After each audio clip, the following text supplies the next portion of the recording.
bro, and we back once again for the show. Ooh, we can't wait. Can't wait.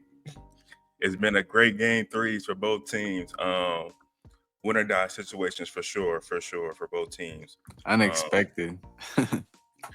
uh, I can't say I didn't expect it from the Knicks. The Timberwolves, I was a little shocked by how they won, but we'll Yeah. get into that. But you want to start with the Knicks first? Yeah, man. I ain't got too much to say. It was a close game. They both played a good game. End of the third quarter, and that's when the Knicks started making their run. Going into the fourth. And the big difference for this game for me, I think, end of the game, they made big shots. They made all the timely buckets they needed to make. OG showed up. I've been talking about OG. He showed up. He had 16. He had an efficient game.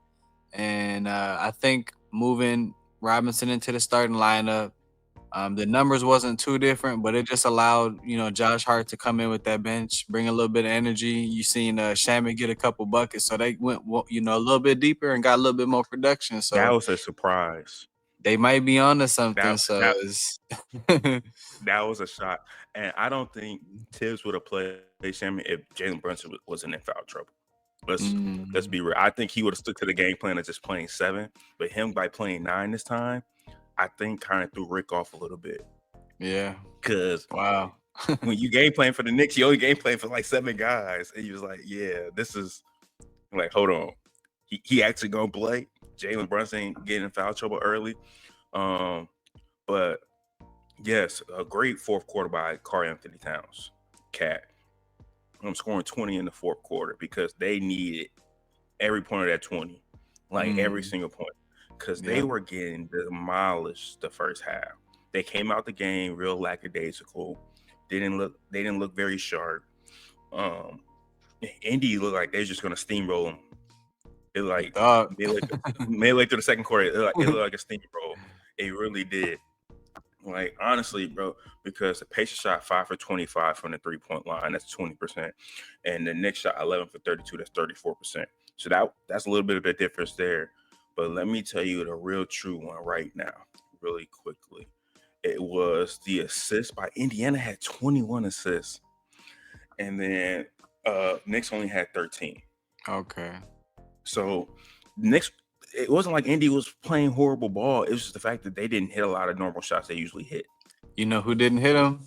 The two guards, Yeah, Naismith and he got in foul Nemhard. trouble. Yeah, they got in some foul trouble kind of early a little bit.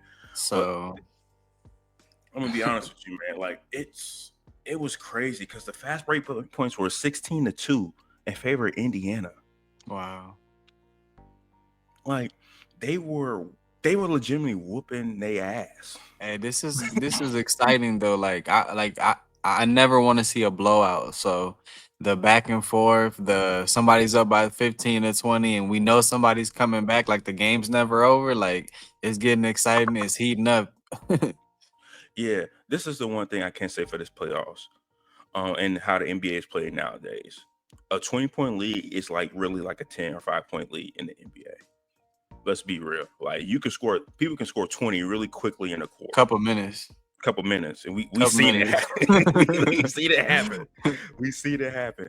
So all that to be said, man, them going up 20 at halftime, they should have really been able to capitalize on that. But that third quarter beginning came out a little slow like a days ago. But that fourth quarter where Cat came alive, it was just It was like the different. last 2 minutes of the third, bro. Last 2 minutes of the third. They got like a couple of threes, a couple of easy twos. Indiana Yeah, wasn't making. That was the swing, and then going into the fourth, they felt they had a chance, and yeah, yeah, Indy just wasn't making shots. They only had 20 points in the fourth. New York yeah. had 36.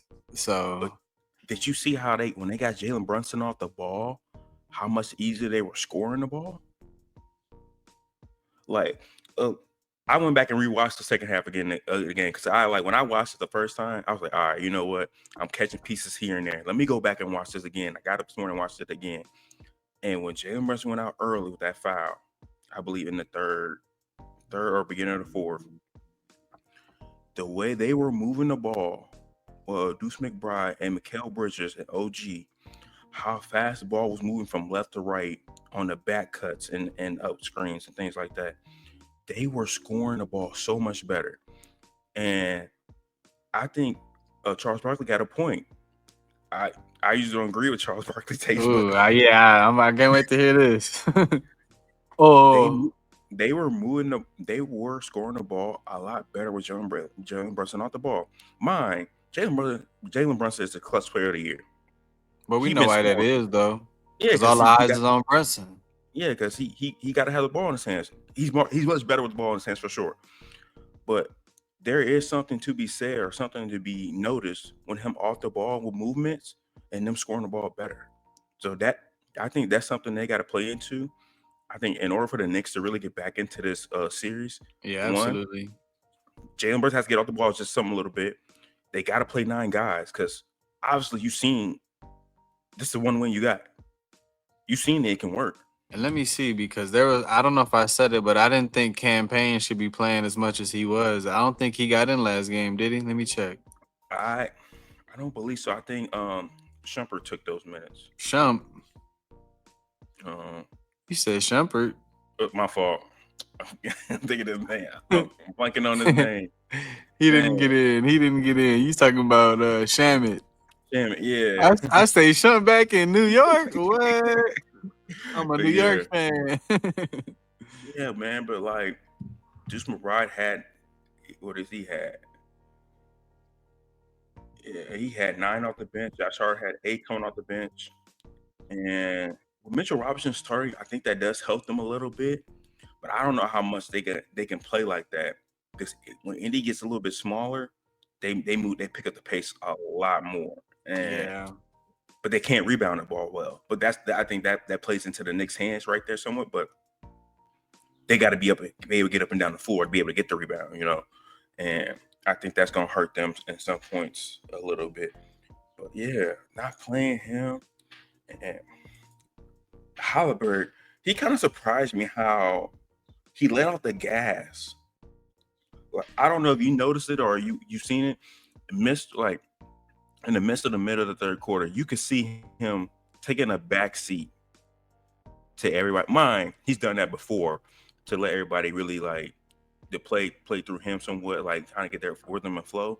Yeah. But he looked like he took a noticeable back seat and was like kind of looking at the clock, kind of like, yeah, all right, we got this one, kind of slowing it and like not playing the actual pace they need to be playing like they normally play. So that was Yeah. interesting to see how he took a back seat in that too as well. So I'm honestly ready to see how Game 4 plays out for them because if the Knicks can come out of here 2 up, going back into New York, this It's this gonna be could a get series. it can get scary. It's It gonna can be a get scary. series. Yeah, it can get scary for Indy for sure. Um, but the way the Knicks shot the ball in the second half, it was honestly lights out. Well, really, Karl Anthony Towns when he shot the ball in the second half was lights out. Yeah. I'm gonna give kudos where flowers where they need to be given. Karl Anthony Towns, you did your thing because in the first quarter, you had me pissed off. The way you were playing, bro, I was like, man, if he don't get it together, Yep. it's finna get ugly. But no, tip my hat off to you, man, because you honestly you showed up when it mattered the most in the fourth quarter and shooting the ball really well, and honestly giving the Knicks life, Mm-hmm. giving them life to be able to be still in the series. Because right now you could have been in the hole looking at 3-0, but now you're going into was it Tuesday's game 2-1, possibly Yeah. be 2-2 going back to the Garden. Yeah. This next Hey, game's gonna be big. yeah, I think Like it's this gonna be last big. game was big, but this next game big for sure. I think this game is more bigger for them than it is for the Wolves. And the reason I said for the Wolves because what they did Saturday night, I'm gonna be honest, I don't see them replicating that. I don't. They I, rode I'm gonna that be, energy I, the I'm whole game. They had a perfect yeah, game. like they played out their mind. Well, yeah, they played out their mind, bro. And it's like I'm gonna tell you the key takeaways I seen from that. The physicality on defense they had, Mm-hmm. Shea only shot 4. I'm gonna repeat it. 4 free throws, bro. Okay. From all the previous games, he shot at least 10. He only shot 4 this last game. So that just tells you how much like they're starting to let him play a little more physical now. He's not getting those calls he was in Oklahoma. So like the referee's a little bit different. You can see it. It's clearly. And then the Wolves shot 50% from the 3-point line. They were 20 to 40. Like I never see nothing like that. But yeah, but in all honesty, Ant-Man came alive for this. And I think he did exactly what you said. He had to go out there and really set the tone. And you could see in the defensive, he had 2 defensive steals. One of the steals he had was it looked kind of questionable. It could have been some fouls at points in it, but but him just getting out there and being aggressive on defense and really taking the chances, going for the steals, it looked really good. Because he finished at 30 minutes, he had 30 points, 9 rebounds, and 6 assists. Yeah. He shot 5 for 8 from the 3-point line, and he was 12-17 from the field. He was really efficient. I want to say like one of the it could have been like early first quarter, one of the first or the first 3 he shot. It was a nice arc. It was a nice rotation on the ball. It just went right in. I'm like, ooh, he's on. He is on. it looked good. And then road guys always play better at home, no matter what. Yeah, they that's true. They always play better at home. And then we got to talk about somebody, the unexpected. Who? For Minnesota off the bench. We got to get him some love. Oh man. But man, somebody we got to talk about is Terrence Shannon Jr. I couldn't believe what I was seeing. He was the spark plug they needed, and he came out to play. Scoring 15 off the bench. He's one of the reasons why they got the dub done for them for sure. I honestly think that they should have been better. They could have played better. Yeah. In all counts, but we got to take into facts some things that OKC didn't do well. And they only shot 41% from the field, but they hit 32% from 3. Or the Wolves shot 50%. Like that's insane for the Wolves. Yeah. I don't think we're gonna see it like that again. And to be honest, Wolves had 30 assists. OKC's 19. Like, let that sink in real fast. Like, 30 assists to 19. Yeah, that's a lot of difference in points. Yeah, and 30 is a lot of assists. Yeah, I don't know if they was gonna get 30. Yeah, but with Shea only shooting 4 for 13 from the field, he's never been the true high efficient. One of the true high efficient guys. He can just score the ball at a really good rate, for one. But him only shooting 4 for 13 and only shooting 4 free throws yesterday, that say a lot. And I think they started playing a little bit more of they were picking up Shea a little bit lower than they usually do. Instead of picking him like right across half court, like right for the edge mark on the side, they were picking him below, like right before the 3 line. Okay. And they were sending JD McDaniels underneath the screen with Rudy sinking. Shea's not the greatest 3-point shooter anyway. Right. But still, like, you can't give him open looks. But sending him underneath screens and then really playing multiple defenders, having people on the help side, closing the gap faster. I think that played a lot to their strength, and they made Lou Dort and J-Dub make shots, and they weren't hitting shots. Do I think the OKC plays that bad again? Hell no. Nah. They're gonna be ready to play. This is the thing, though. I think they're gonna come back with a different mindset this game. For sure. Even Shea was talking about it on the bench when he was wearing the mic. He was talking about how like we could do 3 things right and still lose this game, which he's correct on. They could have shot the ball better, they could have defended better somewhat, and they could still lost the game. But I think for them, it's more about they gotta close the door while they can. Mm-hmm. And if you Minnesota, you trying your best to even this up to go back to OKC. Yeah. So you can even up and go back to OKC. Now it's anybody's ball game. Yeah, it's gonna be a fight. It's got to be a good game. They It both gonna has be to. fighting for something. This is the thing. Ant outscored OKC by himself the first quarter. 16. He had 16 points. OKC had 14. Oh wow, I don't believe Ant does that. Ant's gonna come out the gate like firing again, I think but so. I don't think he outscores him like that by himself again.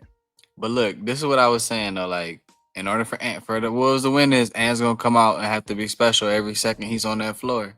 He can't defer. He can't say next game or next quarter. If Ant wants what he wants, he gonna have to go out there and step on next. It's it. It's your time. That is true. Did you see the picture of him shooting over 3 defenders? Over And what? 3 defenders, bro.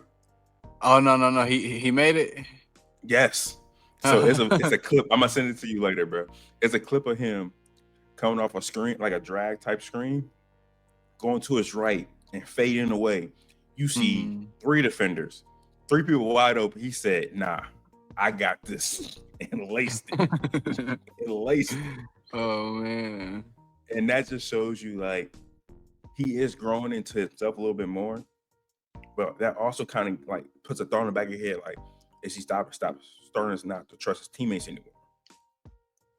Like that's just a small like nugget I thought about him shooting. You know, he made it. Okay, great. That's a highlight clip. Yeah. But that also makes me think about, all right, are you not trusting anybody anymore when it comes to like these come down to moments? You know, Yeah. and that can make and break some things. And with anyone, with anything, it's hard, but you got to find that balance. But I would like to say he learned that he do need his teammates, and they know that. But at the same time, maybe they all see that they need him to do his thing sometimes too, which he kind of maybe has Yeah. taken a step back from.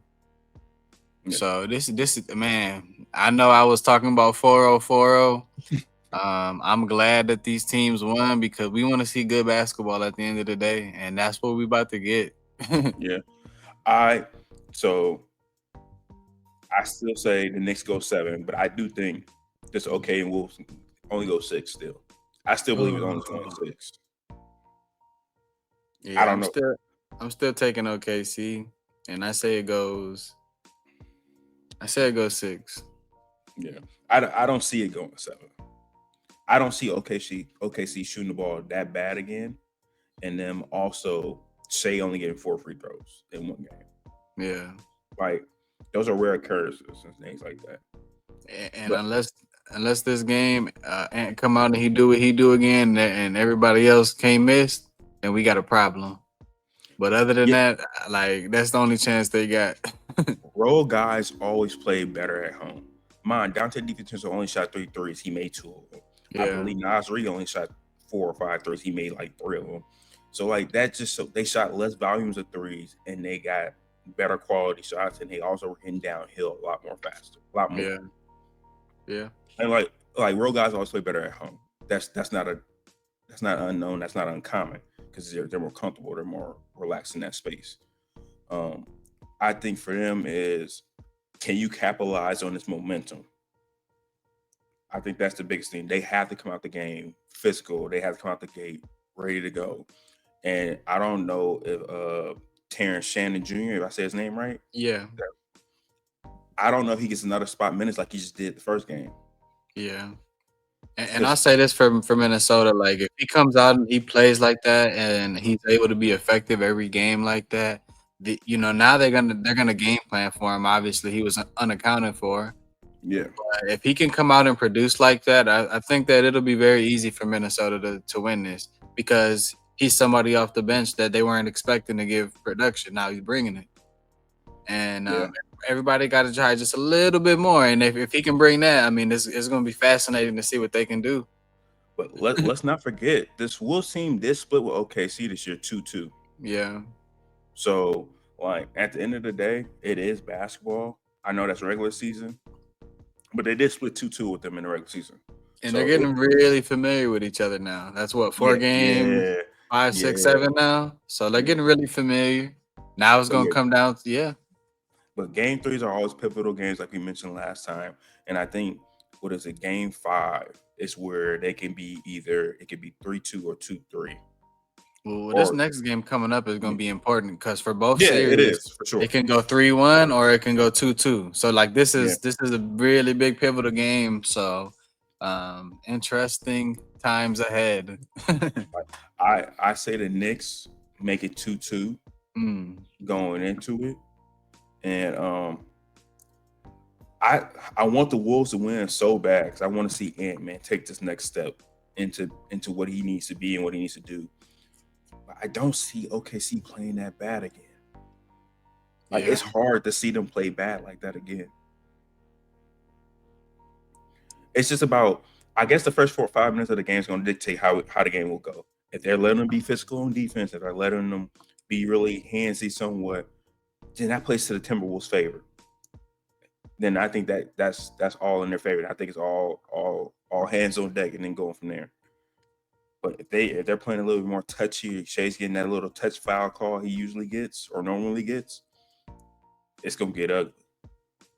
Because I agree. then you can't play defense on them for real. And I think that's the biggest problem for them in that series. How would a refs call that game? Because that's going to dictate everything. Mm, If they give him that touch foul like he normally gets, this can get really bad fast. But if they let them be really physical, like they usually do in most playoffs games, they let them be a little bit more physical in games. But it's going to be hard to say because you can't just bank on them. You can't bank on the refs saying, "Oh yeah, we're gonna let y'all play physical." You yeah. got to have a game plan. And I think with Julius Randle stepping up too and having a good game or having some Yeah. of the normal game he usually has for the playoffs this year, his playoffs this year has been really good. Mm-hmm. And I also think he's been playing smaller guys too as well. It's been harder.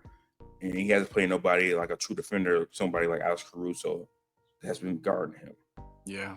So hats off to him too as well. But he has to show up. Um, and the bench has to show up again. Just have a good production. Not too much to say on them, but Ant-Man came alive and made things happen. Yeah, I think the Thunder they're gonna pull this game out. I don't think that they play that bad, and I think they got to come in this game with a chip on their shoulder if they really want to win. Because the Wolves ain't gonna lay down, and I don't believe the Wolves is gonna play that perfect. But I believe I've seen enough to know that these games are gonna be close.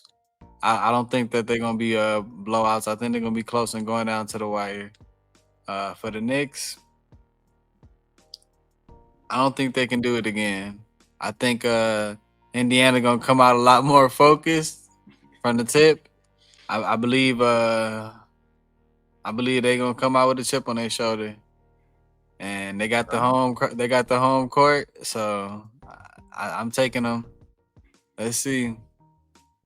We gonna see, and we'll be back to see it again, man.